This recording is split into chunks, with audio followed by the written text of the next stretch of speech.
You've talked about effective storytelling that you learned from the film industry. What tips can you share for crafting compelling stories in a complex industry? Yeah, that's kind of like the big question, I think. So, one point I'll say is that I keep all of our writing at an eighth grade reading level. I think that's pretty standard advice across the industry, but they say that that's the like national average reading level. And it's also better for readability, right? Especially when we're talking about something so technical in the engineering field, people's eyes are going to glaze over when you start talking about the very, very nitty gritty details.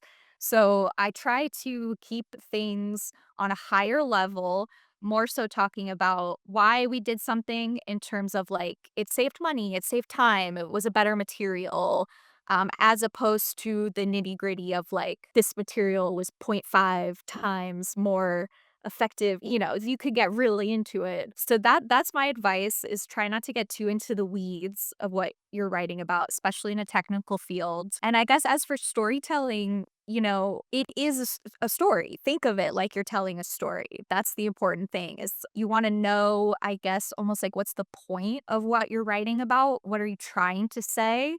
And that's going to really inform the structure and the content of what you're writing.